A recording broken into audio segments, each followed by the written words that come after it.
Assalamualaikum warahmatullahi wabarakatuh. Selamat pagi Mbak Linda, Mbak Fatia, dan juga teman-teman sekalian. Pada pagi hari ini kami kelompok 7 izin untuk mempresentasikan hasil diskusi kami mengenai deklarasi Juanda. Untuk kelompok kami sendiri terdiri dari Khairul Ahmal Wibowo, Intan Ayuwantira, dan saya sendiri Oktiana Ayu Lestari. Boleh di next? Untuk materi yang akan kami bawakan, yang pertama adalah latar belakang, tokoh, tujuan, isi, diplomasi, dan juga dampak. Untuk materi selanjutnya akan dibawakan oleh rekan saya. Terima kasih. Oke, selanjutnya saya akan membawakan materi mengenai latar belakang dari Deklarasi Juanda.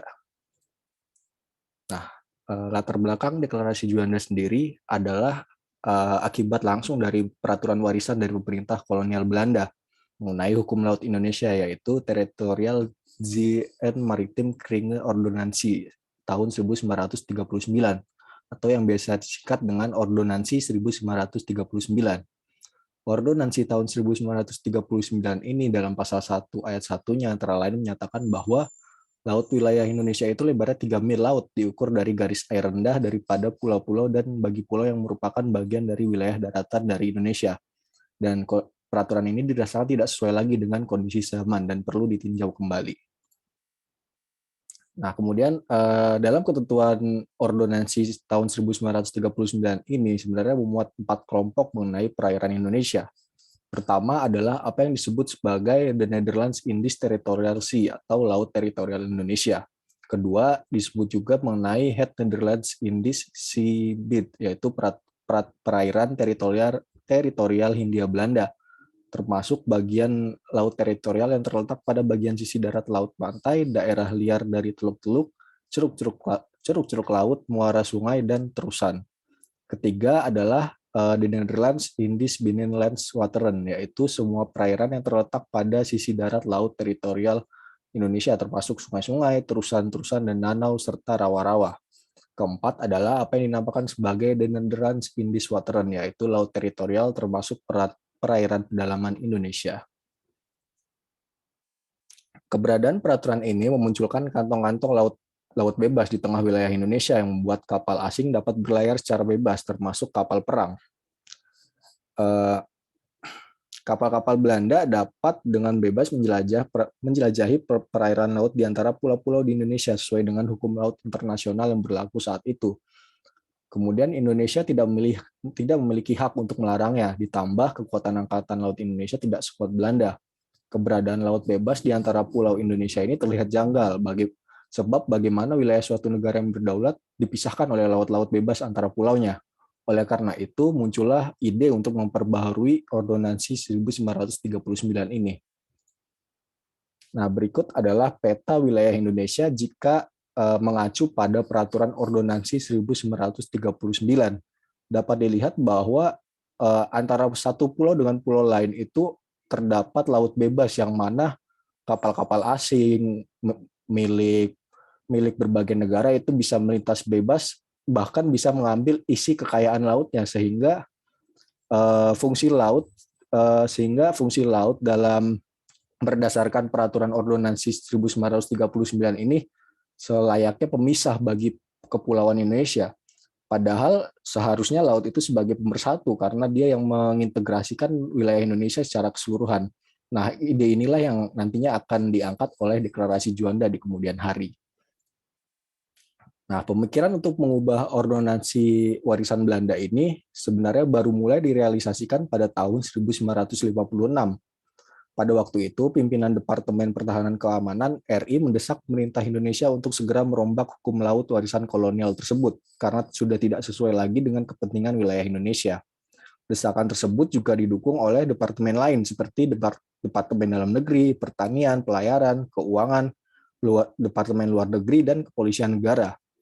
Desakan ini membuat Perdana Menteri Ali Sastro Amijoyo membentuk suatu panitia interdepartemental atau Interdep pada 17 Oktober 1956 yang ditugaskan untuk merancang RUU mengenai laut teritorial dan lingkungan maritim. Panitia tersebut di bawah pimpinan Kolonel Laut RMS Pringadi, Kepala Staf Operasi Angkatan Laut RI. Namun, setelah setahun bekerja, panitia Interdep ini dinilai berjalan lambat dan belum mencapai hasil yang konkret, sehingga Hairul Saleh selaku Menteri Urusan Veteran memanggil Muchtar Kusuma Atmaja untuk menyampaikan kekecewaannya terhadap kerja panitia serta meminta Muchtar Kusuma Atmaja untuk menemukan satu cara agar Laut Indonesia yang berdasarkan Ordonansi 1939 ini dapat dirubah menjadi perairan pedalaman Indonesia. Saran dari Hairul Saleh adalah untuk menutup perairan dalam, termasuk Laut Jawa, sehingga tidak ada kategori laut bebas di dalamnya. Muchtar lantas menjawab bahwa tidak mungkin karena tidak sesuai dengan hukum internasional saat itu, namun ia berjanji akan mendiskusikannya dengan tim terkait. Pada perkembangannya, dalam mencari dasar hukum untuk ketentuan laut teritorial, Indonesia sendiri mengalami pergantian kabinet. Kabinet Ali bubar dan digantikan oleh Kabinet Juanda yang disebut juga sebagai Kabinet Karya.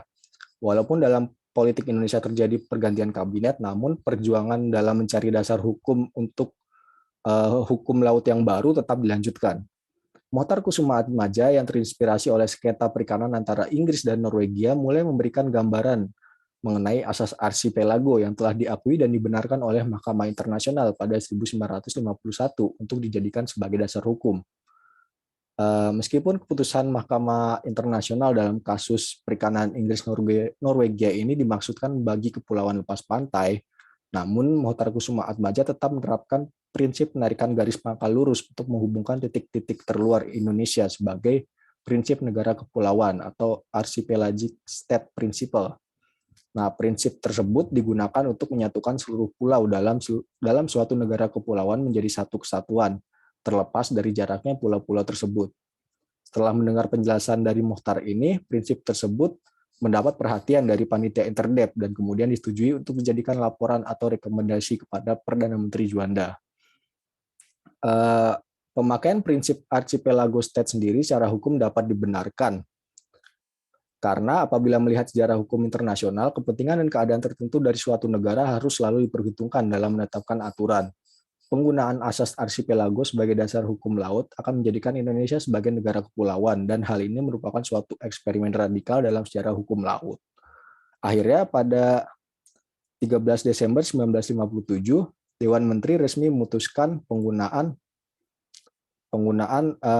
Archipelagic State Principle atau prinsip negara kepulauan dengan dikeluarkannya pengumuman pemerintah mengenai perairan negara Republik Indonesia atau biasa dikenal dengan Deklarasi Juanda. Dalam pengumuman tersebut nantinya dijelaskan mengenai batas laut teritorial Indonesia yang baru dan terlepas dari peraturan lama warisan kolonial. Pemerintah juga menyatakan bahwa semua perairan di sekitar, di antara, dan yang menghubungkan pulau atau bagian pulau yang termasuk daratan negara Republik Indonesia dengan tidak memandang luas dan lebarnya merupakan bagian yang utuh dari wilayah negara Republik Indonesia dan menjadi bagian dari perairan nasional yang berada di bawah kedaulatan mutlak negara Republik Indonesia. Oke, selanjutnya akan dijelaskan oleh rekan saya. Baik, terima kasih atas kesempatannya. Pada kesempatan kali ini saya mohon maaf tidak bisa on cam, dan pada kesempatan kali ini saya akan membahas mengenai 3 tokoh penting yang terlibat dalam Deklarasi Juanda. Slide selanjutnya. Yang pertama ada Ali Sastronidjojo. Nah, ide untuk mengubah hukum laut Indonesia itu muncul pertama kali pada tahun 1956. Nah, ide itu muncul karena adanya desakan dari Departemen Keamanan Republik Indonesia untuk memperbarui hukum laut yang lama. Nah, karena membahayakan kepentingan Indonesia. Kemudian pada tanggal 17 Oktober 1956, maka Perdana Menteri Ali Sastronidjojo menyetujui ide pembaruan hukum laut Indonesia tersebut. Nah, hal inilah yang melatar belakangi keterlibatan Ali Sastronidjojo. Nah,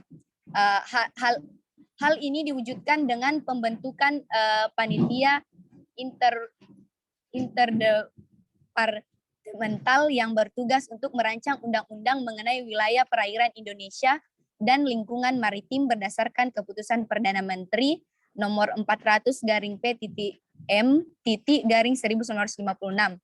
Nah, panitia ini diketuai oleh Kolonel Pirgandi. Panitia yang diketuai Pirgandi ini berhasil menyelesaikan rancangan undang-undang wilayah perairan Indonesia dan lingkungan maritim yang baru selama 14 bulan. Pada dasarnya rancangan undang-undang itu masih mengikuti Ordonansi 1939. Namun perbedaannya adalah bahwa laut teritorial Indonesia ditetapkan dari 13 mil menjadi 12 mil. Nah, sebelum rancangan undang-undang ini disetujui oleh Kabinet Ali Sastroamidjojo, kemudian bubar dan digantikan oleh Kabinet Juanda. Nah, gambar di samping merupakan gambar dari Ali Sastroamidjojo. Selanjutnya, tokoh kedua adalah Insinyur Haji Juanda. Nah, kenapa Insinyur Haji Juanda ini terlibat? Karena setelah kabinet Ali Sastroamidjojo jatuh lewat mosi tidak percaya, Presiden Soekarno kemudian menunjuk Insinyur Juanda yang tidak berpartai politik sebagai Perdana Menteri hingga lahirnya Dekret Presiden 5 Juli 1959. Nah, keterlibatannya kemudian kita semua mengetahui bahwa Indonesia ini adalah negara yang terdiri dari banyak pulau. Nah, hal ini yang memicu Amerika dan Australia ingin untuk menguasai pulau-pulau yang letaknya terpisah tersebut. Tetapi upaya ini ditentang oleh Insinyur Juanda. Nah, inilah salah satu keterlibatannya. Dia dengan sebuah keberanian yang tegas sesuai dengan perkembangan wilayah Indonesia, Insinyur Juanda secara jelas mengumumkan deklarasi Juanda yang berisikan bahwa dengan tidak memandang luasnya seluruh perairan di sekitar, di antara atau di daerah yang menghubungkan pulau-pulau daratan Republik Indonesia adalah termasuk bagian dari wilayah daratan Republik Indonesia, termasuk juga pada perairan pedalaman atau perairan nasional di bawah kedaulatan negara Republik Indonesia. Nah, selain itu keterlibatannya beliau juga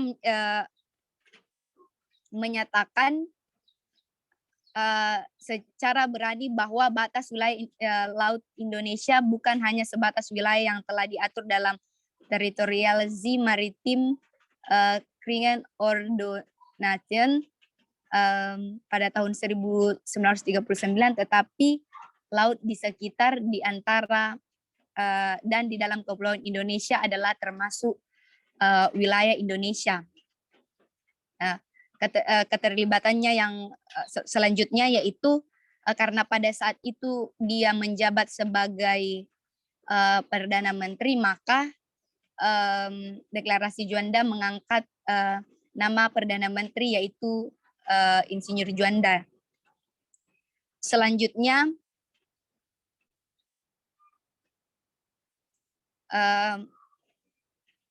ada Profesor Dr. Andus Mohtar Kusumadja.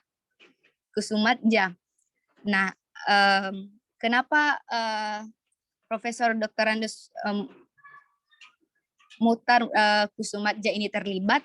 Karena pada tanggal 1 Agustus 1957 Insinyur Juanda yang tokoh kedua tadi mengangkat Mohtar Kusumadja untuk mencari dasar hukum guna untuk mengamankan keutuhan wilayah Indonesia. Nah, akhirnya Mohtar Kusumadja ini kemudian memberikan ide mengenai asas archipelago yang telah ditetapkan oleh Mahkamah Internasional pada Internasional 3 pada 1951 seperti yang telah dipertimbangkan oleh rancangan undang-undang sebelumnya yang tidak dijalankan dalam hukum laut Indonesia. Nah, sebagai alternatif terhadap rancangan undang-undang itu disusunlah asas negara kepulauan dengan menggunakan asas archipelago sebagai dasar hukum laut Indonesia. Maka Indonesia akan menjadi negara kepulauan atau archipelago state. Nah, dari sinilah kita melihat keterlibatan Profesor Muhtar Kusumadja yang pertama, yaitu memberikan ide tentang asas negara kepulauan. Yang kedua itu dia berperan besar dalam upaya memperjuangkan kedaulatan wilayah laut Indonesia. Nah, kepercayaan terhadap Muhtar Kusumadja sebagai itu lahir karena dia merupakan seorang ahli hukum. Dia mulai diberikan kepercayaan pada saat pemerintahan Kabinet Juanda 1956 sampai 1962, di mana saat itu terjadi ketegangan antara Indonesia dan Belanda yang meruncing akibat permasalahan Irian Barat.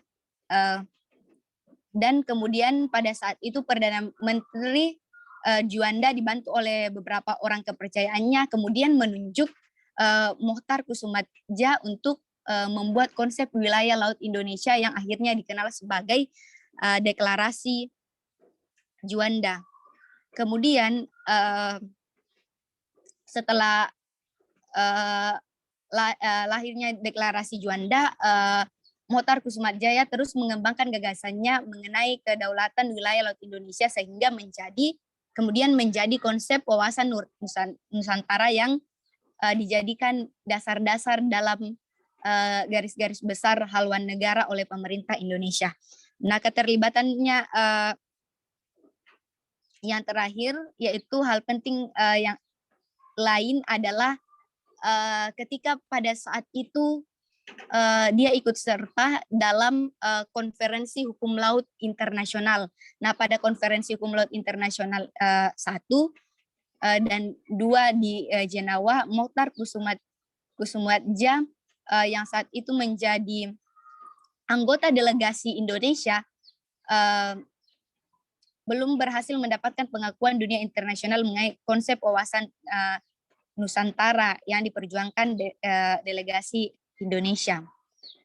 Nah, kemudian dia ikut lagi menjadi ketua delegasi Republik Indonesia dalam konferensi hukum laut internasional pada Internasional 3 pada tahun 1982. Nah, kemudian pada konferensi itu delegasi Indonesia berhasil mendapatkan pengakuan wilayah kedaulatan Indonesia karena keterlibatan Profesor Dr. Muhtar Kusumadja. Nah, gambar di samping merupakan gambar Profesor Dr. Andos Muhtar Kusumadja. Selanjutnya akan dijelaskan oleh rekan saya. Oke, saya akan kembali menjelaskan mengenai tujuan dari Deklarasi Juanda. Lahirnya Deklarasi Juanda menurut Muhtar Kusumadja adalah didasarkan pada beberapa pertimbangan. Pertama adalah cara penetapan laut teritorial peninggalan kolonial sudah tidak sesuai lagi dengan kepentingan bangsa Indonesia.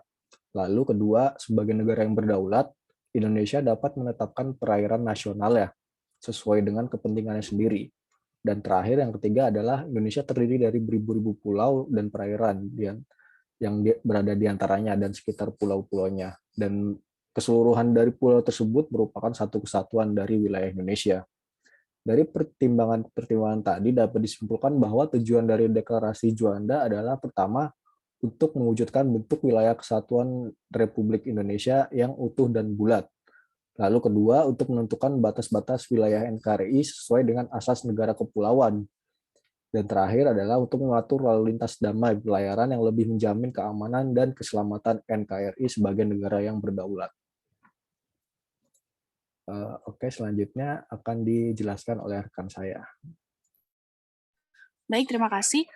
Untuk selanjutnya saya akan menjelaskan mengenai isi deklarasi. Boleh di next.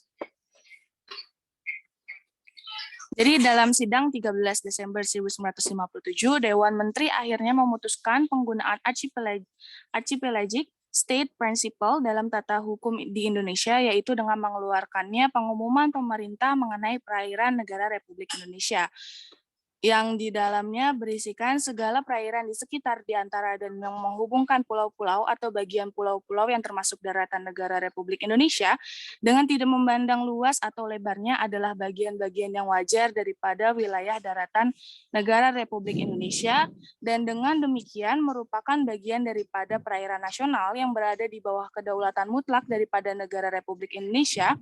Lalu lintas yang damai di perairan pedalaman ini bagi kapal-kapal asing dijamin selama dan sekedar tidak bertentangan dengan atau mengganggu kedaulatan dan keselamatan negara Indonesia. Boleh di next? Jadi ringkasannya itu yang pertama bahwa Indonesia menyatakan sebagai negara kepulauan yang mempunyai corak tersendiri. Lalu yang kedua bahwa sejak dahulu kala Kepulauan Nusantara ini sudah merupakan satu kesatuan. Lalu yang ketiga ketentuan Ordonansi 1939 tentang ordonansi ini dapat memecah belah keutuhan wilayah Indonesia. Dari deklarasi tersebut mengandung suatu tujuan, yaitu untuk mewujudkan bentuk wilayah kesatuan Republik Indonesia yang utuh dan bulat dan menentukan batas-batas wilayah NKRI sesuai dengan azas negara kepulauan, dan untuk mengatur lalu lintas damai pelayaran yang lebih menjamin keselamatan dan keamanan dari NKRI.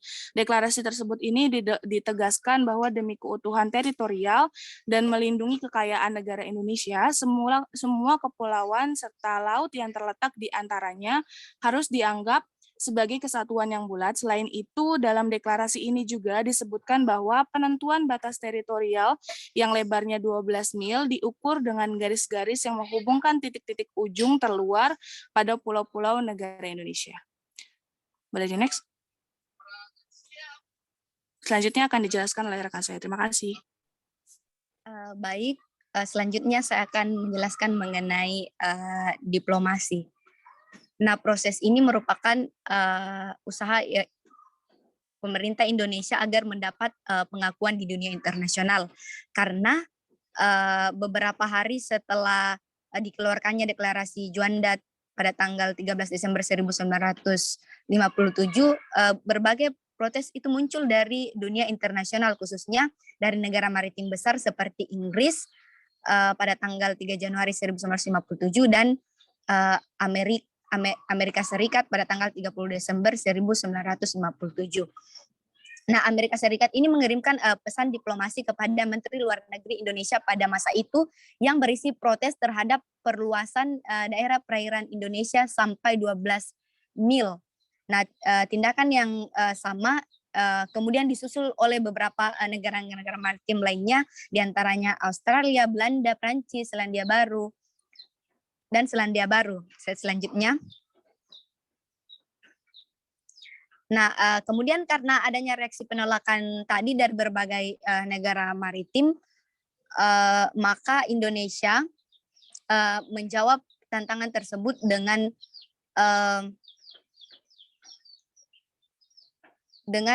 siap dalam konferensi hukum laut yang diselenggarakan oleh PBB. Nah, usaha dalam mewujudkan prinsip negara kepulauan ini dilakukan melalui jalan diplomasi pada tingkat internasional. Nah, diplomasi yang dilakukan oleh perwakilan Indonesia ini dimulai dengan turut berpartisipasinya sebagai peserta konferensi hukum laut yang dinaungi oleh Perserikatan Bangsa-Bangsa atau PBB. Nah, konferensi ini dilaksanakan dalam 3 tahap, yaitu tahun 1958, 1960, dan 1973 sampai 1982. Nah, pada konferensi hukum laut pertama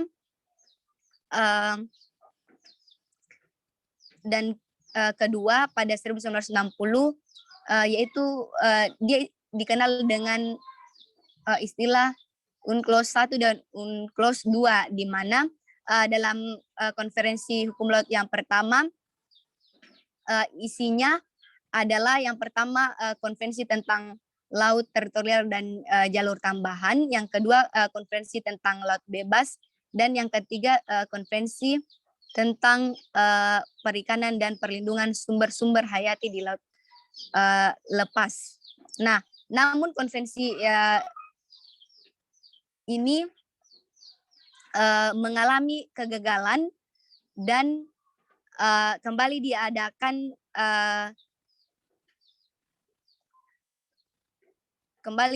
konferensi hukum laut yang kedua pada 17 Maret sampai 26 April 1960 di mana membicarakan tentang lebar laut teritorial dan zona tambahan perikanan. Namun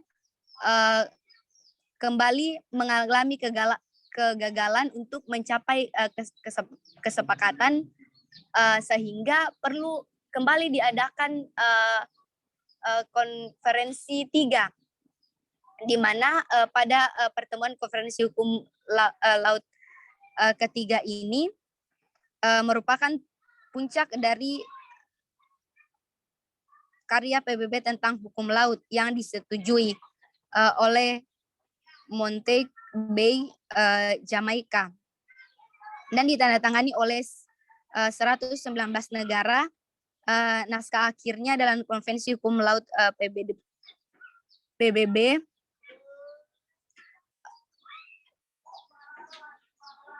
terdiri dari 17 bab, 320 pasal, dan 9 lampiran yang mana pada pasal 46 sampai pasal 54 secara khusus mengatur ketetapan mengenai prinsip archipelago state yang diusul oleh Indonesia, Fiji, dan Filipina. Kemudian definisi negara kepulauan atau archipelago state dalam konteks hukum laut internasional yang dimuat pada pasal yang keempat, pasal 46. Nah, dengan berakhirnya konferensi hukum laut ketiga ini menandakan bahwa berakhir pula perjuangan diplomasi yang telah dilakukan oleh delegasi Indonesia dan mewujudkan prinsip archipelago state yang tercantum dalam deklarasi Juanda. Selanjutnya akan dilanjutkan oleh rekan saya. Oke, selanjutnya saya akan menjelaskan mengenai dampak dari deklarasi Juanda. Boleh di next? Dampak bagi Indonesia yang pertama yaitu semakin luasnya wilayah Indonesia. Jadi pengaruh deklarasi Juanda bagi Indonesia yang pertama adalah semakin luasnya wilayah Indonesia.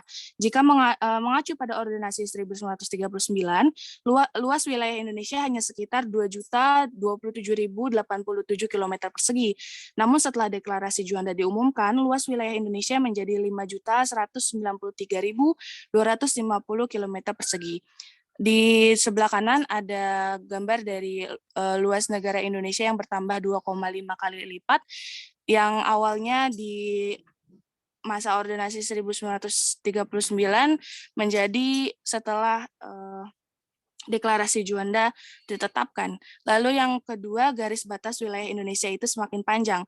Jika sebelumnya garis batas wilayah Indonesia hanya garis yang mengitari setiap pulau, maka setelah deklarasi Juanda, garis batas wilayah yang mengitari Indonesia menjadi semakin panjang, yakni sekitar 8.069,8 mil laut.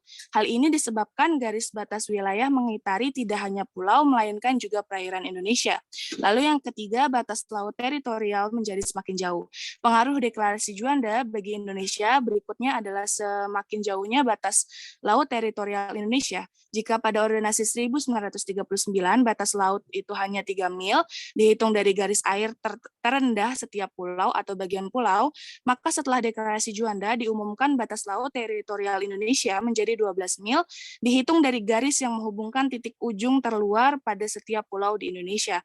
Lalu yang keempat menjadi sumber historis konsep wawasan Nusantara. Wawasan Nusantara sebagaimana yang dicantumkan dalam GBHN 1998 adalah cara pandang dan sikap bangsa Indonesia mengenai diri dan lingkungannya dengan mengutamakan persatuan dan kesatuan bangsa serta kesatuan wilayah dalam penyelenggaraan kehidupan bermasyarakat, berbangsa, dan juga bernegara. Konsep konsep wawasan Nusantara yang bersumber dari Deklarasi Juanda ini kemudian dimasukkan ke dalam konstitusi yang pernah berlaku di Indonesia dan masih berlaku sampai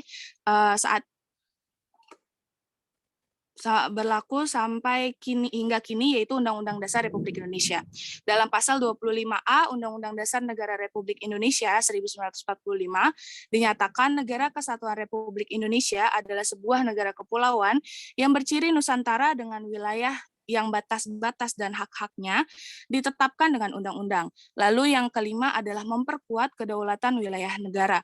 Deklarasi Juanda juga merupakan salah satu upaya menjaga keutuhan negara Republik Indonesia yang dilakukan oleh pemerintah. Adanya Deklarasi Juanda, batas wilayah negara Republik Indonesia menjadi semakin jelas. Lalu untuk dampak bagi negara asing atau negara lainnya, yaitu Deklarasi Juanda ini membuat kapal-kapal yang biasanya mencari ikan di perairan Indonesia tidak dapat melakukan mobilisasinya secara bebas karena seluruh sumber daya laut telah menjadi milik Indonesia. Boleh di next. Sekian dari presentasi kelompok 6. Mohon maaf sebelumnya saya mengatakan kelompok 7, tapi sebenarnya kami adalah kelompok 6 mengenai Deklarasi Juanda, dan berikut merupakan referensi yang kami gunakan. Sekian dari presentasi kami, kurang lebihnya mohon maaf. Jika teman-teman ada yang ingin ditanyakan, nanti bisa langsung menanyakannya di Google Classroom. Assalamualaikum warahmatullahi wabarakatuh.